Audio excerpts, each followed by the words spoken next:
On va vers Philippe. Où est l'argent? Où est l'argent? C'est mon peu de mort. En fait, je vais retirer de l'argent. Amis, ouvrez vos cœurs, non n'ayez pas peur, l'argent ne fait pas le bonheur. Shut up and take my money.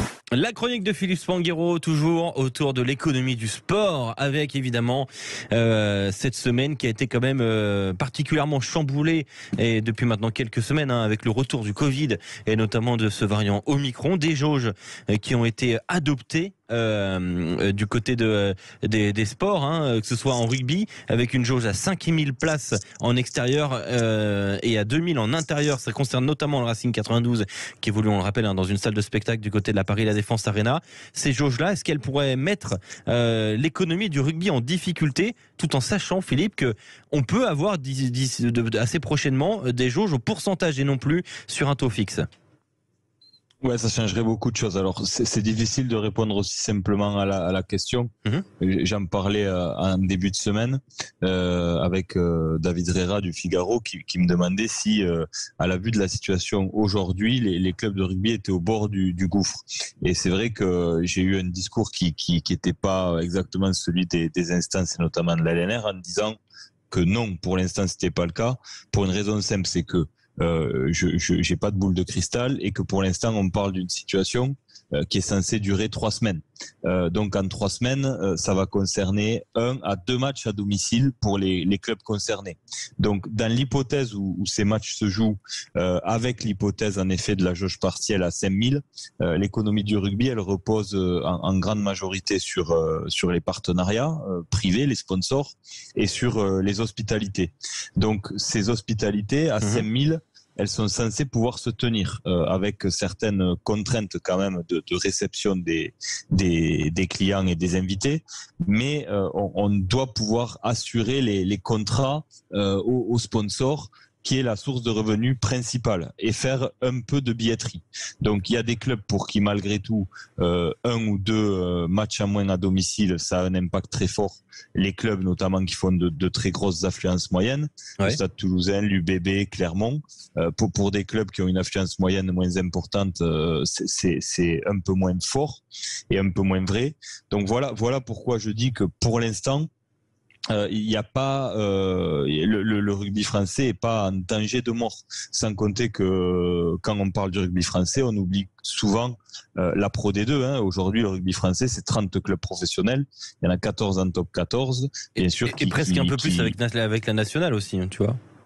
Oui, qui est moins impacté. Qui est beaucoup moins impacté, mais la Pro D2 aussi, c'est là où je voulais en venir. C'est-à-dire que la Pro D2, avec des jauges à 5000 places, quasiment tous les clubs s'y retrouvent. Très peu ont une affluence moyenne de plus de 5000 personnes par match.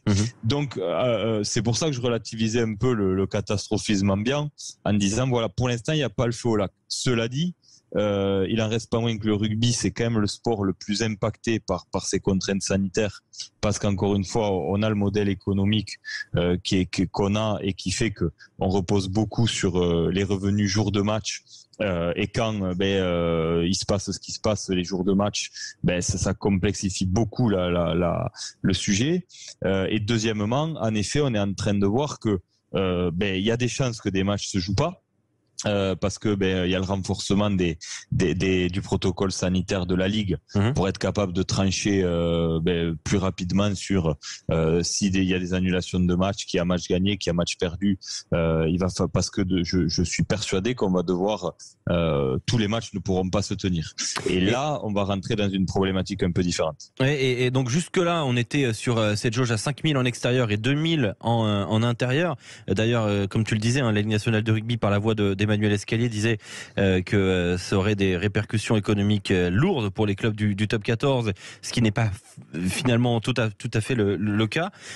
Sauf qu'il y a eu un amendement déposé par le député La République En Marche, Sacha Houlié, auprès de la commission des lois, qui a été adopté pour une jauge calculée sur des pourcentages proportionnels effectivement à la capacité d'accueil des stades. Par exemple, 5000 places maximum du côté de de Castres, c'est pas la même chose que, et sans faire injure, hein, c'est pas la même chose que 5000 places du côté de Clermont, par exemple, qui a un stade bien plus grand, ou de Audernez-Vallon, par exemple, du côté de Toulouse. Et donc ça a été adopté auprès de la commission des lois.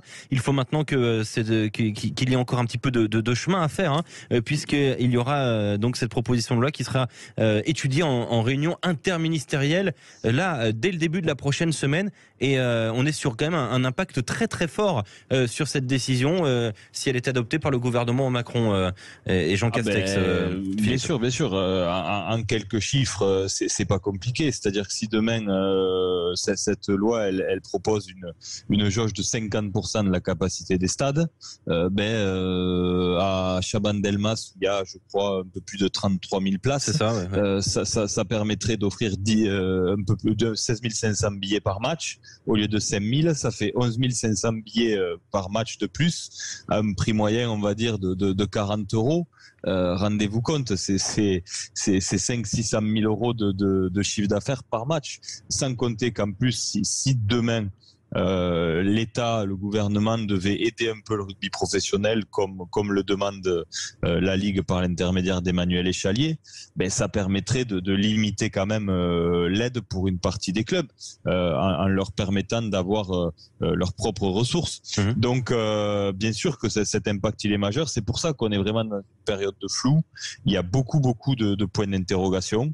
Il y a déjà la question de savoir si les matchs pourront se jouer après à jauge partielle ou pas, c'est encore autre chose. Mais si une partie des matchs ne trouvait pas de place dans le calendrier pour être rejoué avant la fin de la saison, avec ce goulot d'étranglement qu'on risque d'avoir avec la double problématique des matchs de Coupe d'Europe à replacer, là ce serait vraiment catastrophique. Mais si ces matchs pouvaient se jouer, avec éventuellement quelques nouvelles un peu meilleures de la part du gouvernement en début de semaine pour ces jauges proportionnelles, on pourrait éviter la catastrophe. Et voilà donc ce qui pourrait se passer, ce sera en début de semaine du côté évidemment de Matignon et cette réunion interministérielle. Voilà pour la chronique de Philippe Spanghero autour de ces jauges qui impactent dès aujourd'hui d'ailleurs la journée de Top 14.